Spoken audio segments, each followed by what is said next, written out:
I'm Rick Kaler. Thanks for joining me.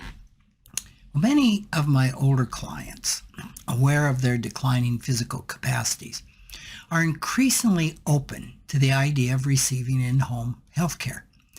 It's an excellent way for seniors to maintain their independence and stay in their own homes as long as possible before they need the full array of assisted living or nursing facilities. However, the downside is that in-home care can be expensive. Professional caregivers can charge anywhere from $35 an hour for light tasks like housekeeping and meal prep to $150 or more for attending medical appointments, coordinating health care, or managing financial matters.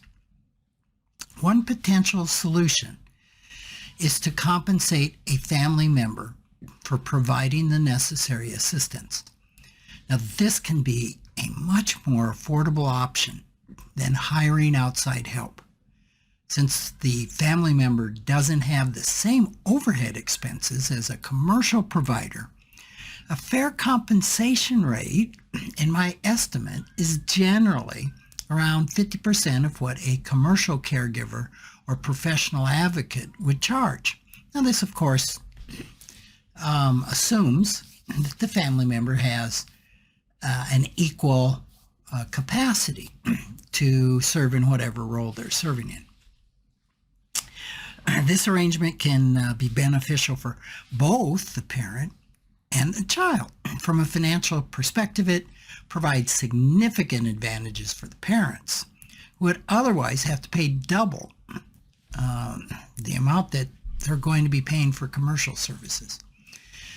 It also respects the child's time and reduces the financial sacrifice involved if they need to take time off work or even give up their job. It can address potential conflicts among siblings after the parents pass away, preventing any feelings of resentment around unequal treatment. And additionally, family members often possess a deeper understanding of the senior's specific needs and preferences, their child. So this can actually result in a higher quality health care. But it is important to acknowledge that paying a child for in-home care is not without its potential challenges. One major concern is the different attitudes or money scripts people have around compensating family members.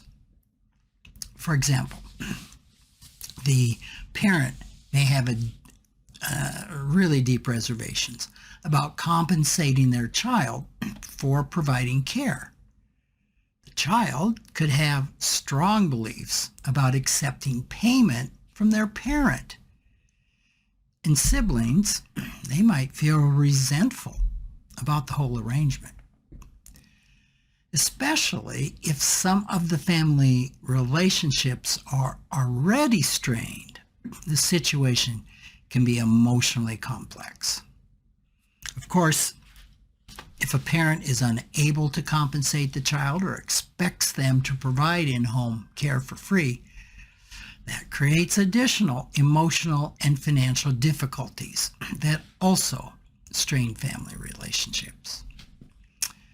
There's also a risk of conflicts of interest if the child holds the senior's power of attorney, manages their financial affairs, or is the executor of their estate.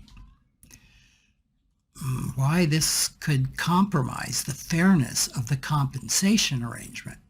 And additionally, if the child's care is negligent or causes harm, they may face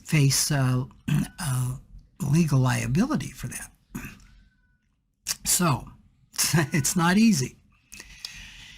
If you're considering this option, it's pretty crucial to engage in open family discussions and carefully evaluate all the factors involved. So here are a few key points to consider. Number one, consider the cost.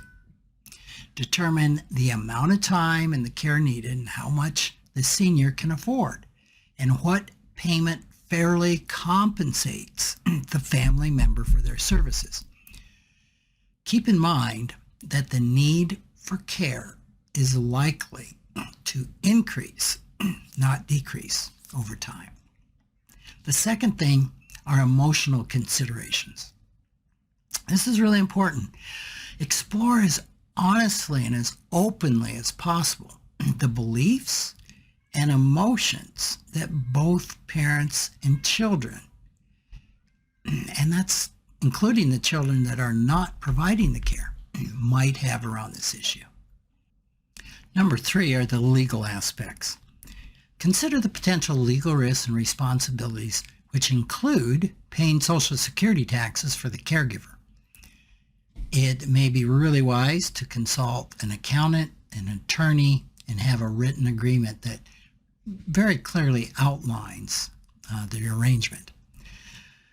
So ultimately, the decision of whether to pay a family member for in-home care is highly personal and dependent on individual circumstances. So by thoughtfully considering all these factors, you can make an informed decision about whether it's right for you and your family. Thanks for listening.